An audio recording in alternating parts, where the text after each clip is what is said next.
नमस्कार विद्यार्थियों, स्वागत है आपका अपने इस YouTube चैनल पर। आज हम स्वर संधि का जो शेष पाठ बचा था वो पढ़ाने जा रहे हैं। स्वर संधि में आपने सबसे पहले देखा था दीर्घ संधि पढ़ ली आपने, गुण पढ़ ली और वृद्धि। ये 3 संधियां आपकी कंप्लीट हो चुकी थी। क्योंकि ये स्वर संधि के भेद हैं तो हमने स्वर बताए थे आपको। 13 प्रकार के स्वर होते हैं, संस्कृत में 13 स्वर होते हैं।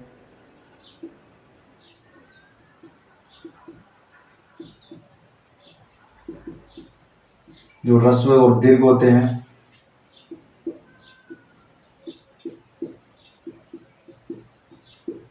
ये 13 स्वर होते हैं संस्कृत में।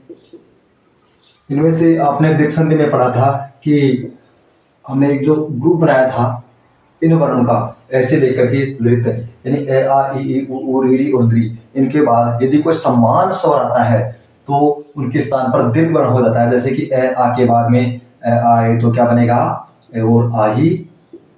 ए आ के बाद में ए आता है तो उसका आ बन जाता है दीर्घ संधि में। ई के बाद में ई आने पर दीर्घ होता है। फिर गुण संधि में पढ़ा आपने कि ए और आ के बाद ये स्वर आते हैं। जो दीर्घ संधि में स्वर थे उनके 2 पार्ट बना लिए, एक तरफ ए और आ तो दूसरी तरफ इसे लेकर लृ तक के वर्ण।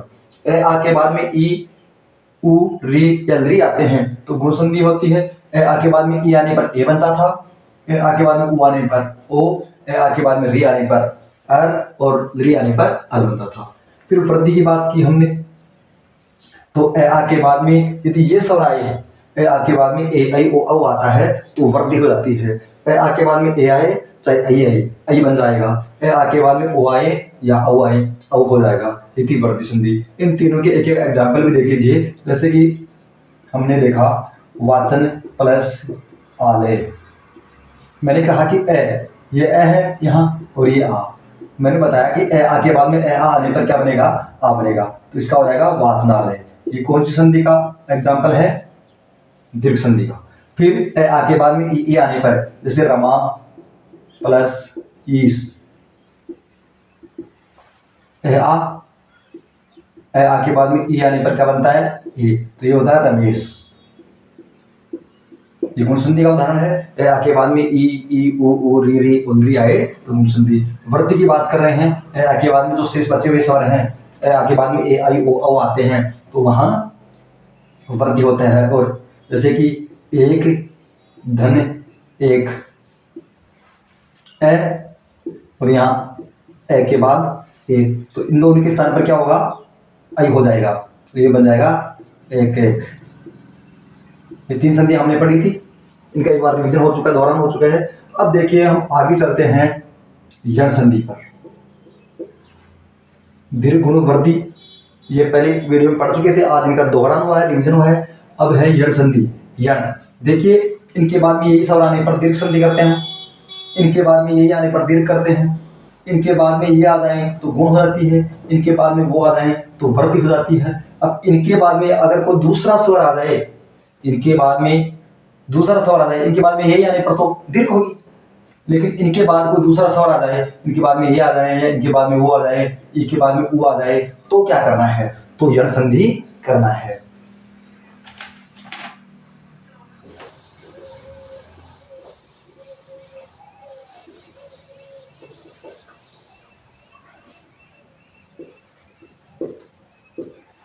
इसका सूत्र होता है इको यण जी।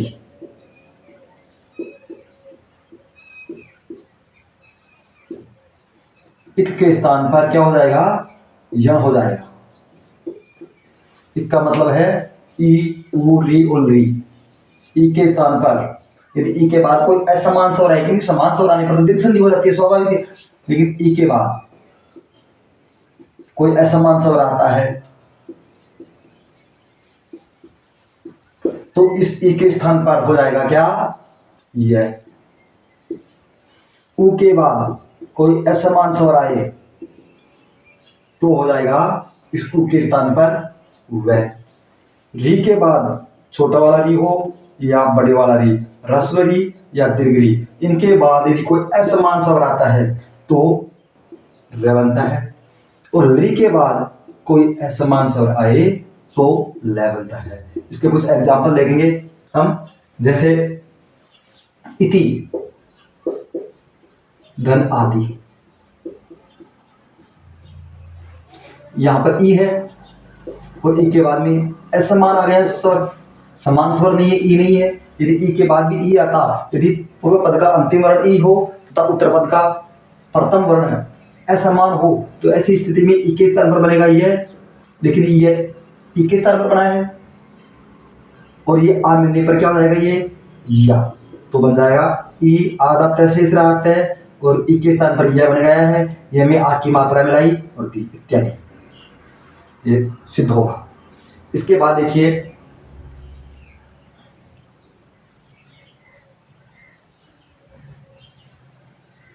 अति धन अल्प, ई के बाद ए, तो ई का क्या बनेगा यह, लेकिन ये ए मिलने पर यह पूरा, यहाँ ए और तय रहा आधा, इधर क्या बचा अत्यल्प। इसी प्रकार से और देखिए उदाहरण अत्यधिक, अति धन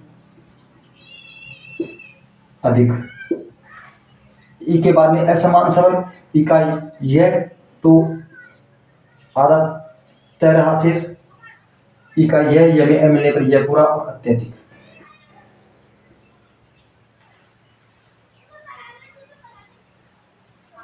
इसी प्रकार से और एग्जांपल देखिए इसके,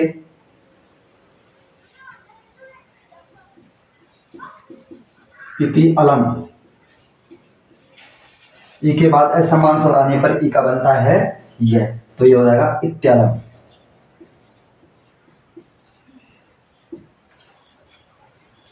और कुछ एग्जांपल देखिए इसके,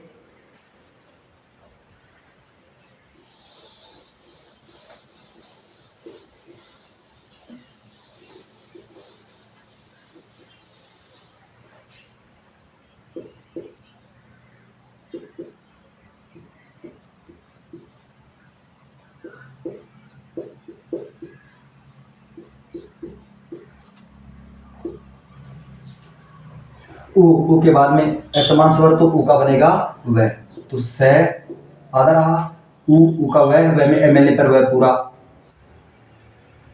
और ये बचा है अल्प स्वाल्प। इसी प्रकार उ के बाद में असमान स्वर आने के कारण उ का क्या बना है, वह बना है, से आधा रहा, वह में आ मिला है, तो वागतम, स्वागतम। इसी प्रकार और एग्जांपल देखिए,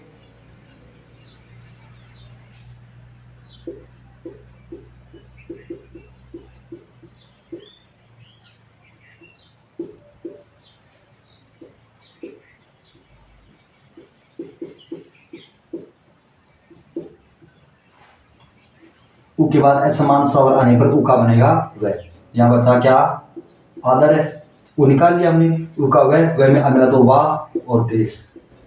अब रह आधा होने के कारण रह का चला जाएगा ऊपर चला जाएगा और ये हो जाएगा गुरुवादेश।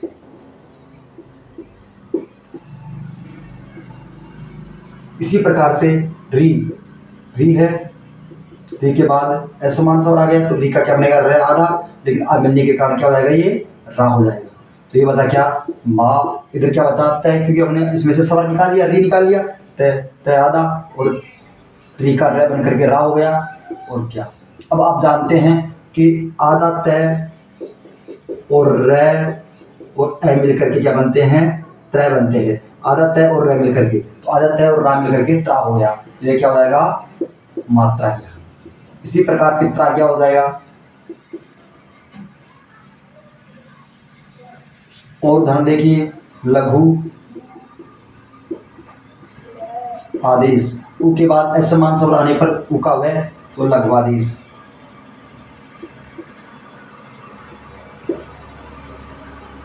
ठीक है आधा है। और देखिए ली धन आकृति, ली के बाद असमान स्वर आने पर ली का बनेगा ल और ल में आ मिलने पर ला, लाकृति, लादेश।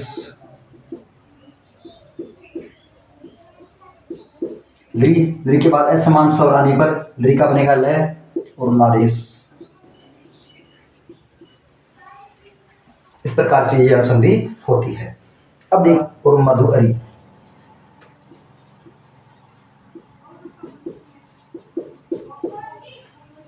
और वधु आगम,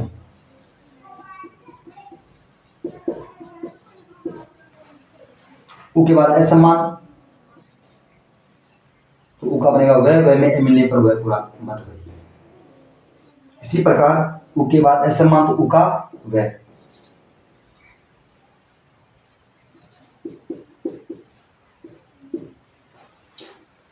अब देखिए एक बात पुनः देखिए आप, इनके बाद में यही स्वर आते हैं तो दीर्घ संधि कर देते हैं और दीर्घ का मतलब करते हैं बड़ा, बड़े वाला स्वर लिख देते हैं, बड़े वाला वर्ण लिख देते हैं।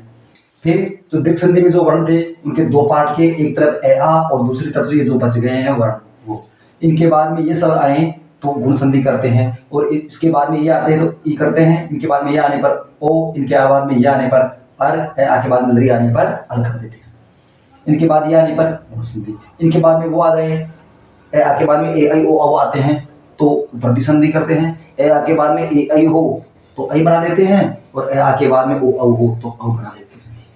फिर इनके बाद में ये आने पर दीर्घ, इनके बाद में ये आने पर दीर्घ, इनके बाद में ये आने पर गुण, लेकिन इनके बाद में ये आने पर यण। आपने पढ़ा कि इनके बाद में ये आ जाए चाहे वो आ जाए, इनके बाद ये वर्ण है, इनके बाद में कोई असम्मान आ जाए, सम्मान आने का मतलब तो दीर्घ हो गया, असम्मान आ जाए तो उसमें होती है यण संधि। अब पढ़ रहे हैं हम अगली संधि, जिसका नाम है अयादि संधि।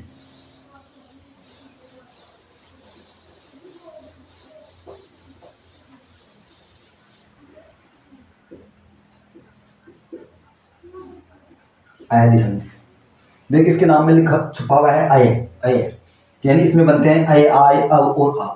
देखिए ए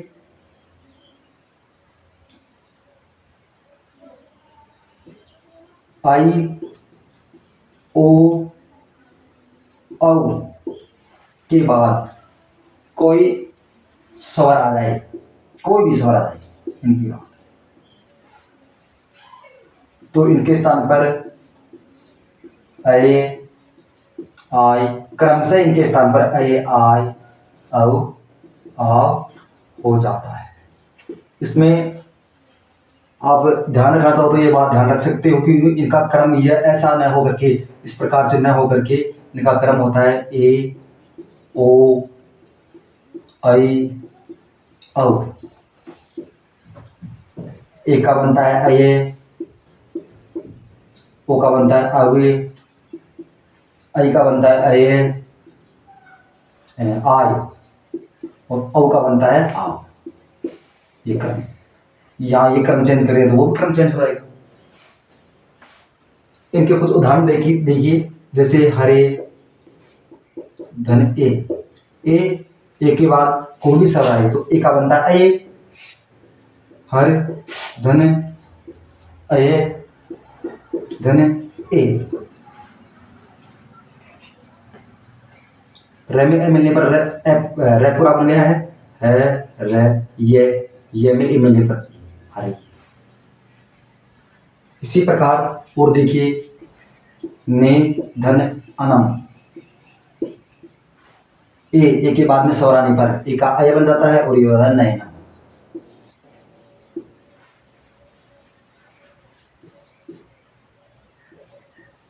पौधन अके, पौधन अके, औ के बाद स्वर आया है तो औ का बनेगा आव, तो ये हो जाएगा पै आव और अख, तो ये हो जाएगा पाव गए। से अनम, ए का अय तो सैनम, ये हो जाएगा सैनम। चे धन अनम तो चैनम।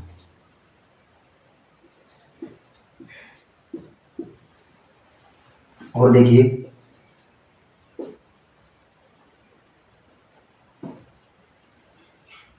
भो धन उके, ओ के बाद में कोई स्वर आए तो ओ का हो जाएगा आव, तो ये हो जाएगा भाव, और उके अर्थात भावुक है। इसी प्रकार गोधनम अनम, ओ के बाद में स्वर आने पर ओ का अब, तो भैव नम। इस प्रकार से ये अपनी थी अयादि संधि। अब इसके बाद हम पढ़ेंगे पूर्व रूप संधि।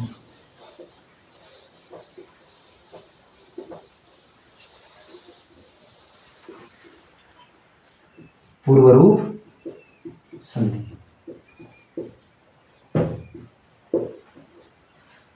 रूप और पररूप, ये दो संधि और रही आपकी स्वर संधि में के पाठ में से। पूर्व रूप,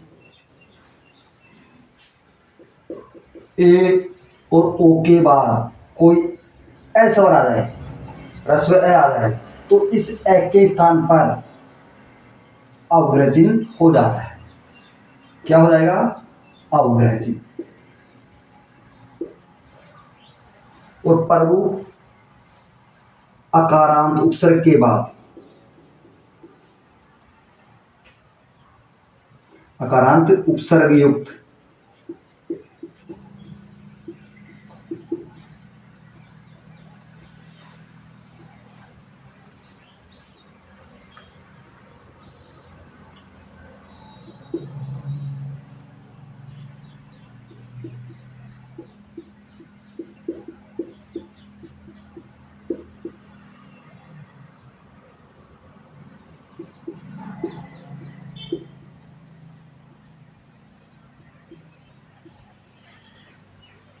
पूर्व रूप में क्या होता है? ए और ओ के बाद में ए आता है तो इस ए का अवग्रह हो जाता है। जैसे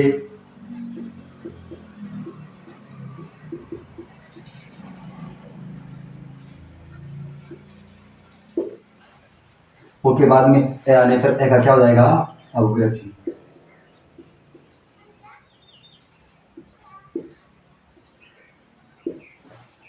इसी प्रकार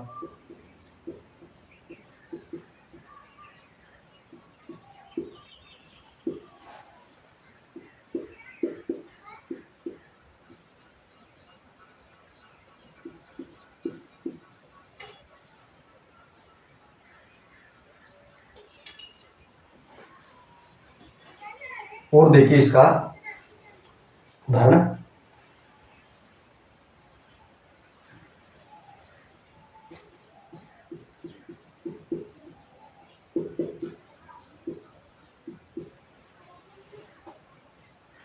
ओ के बाद में ए आने पर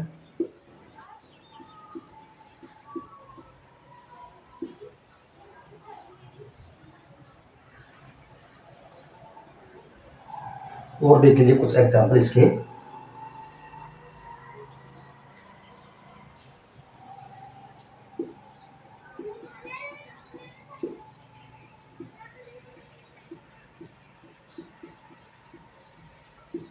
ए के बाद में ए आने पर ए के स्थान पर अवग्रह चिन्ह।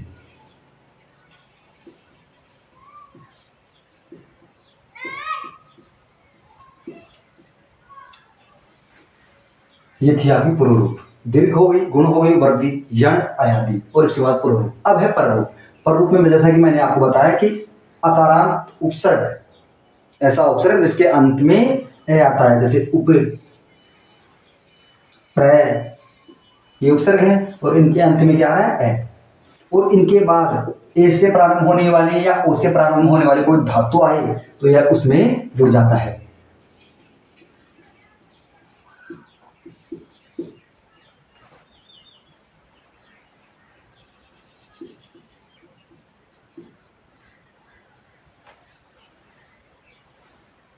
अकारांत उपसर्ग और ओ से प्रारंभ होने वाली या ए से प्रारंभ होने वाली धातु होने पर ये उसमें जुड़ जाएगा और ये हो जाएगा उपोस्ति। इसी प्रकार प्रेजते,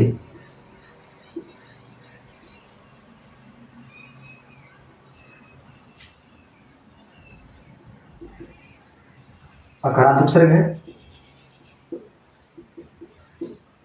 और ओ से प्रारंभ होने वाली धातु, तो ये हो जाएगा अवस्थी। तो इस प्रकार से ये अपनी स्वर संधि कंप्लीट हो चुकी है। अब इसके बाद में अगले वीडियो में हम लेके आएंगे व्यंजन संधि।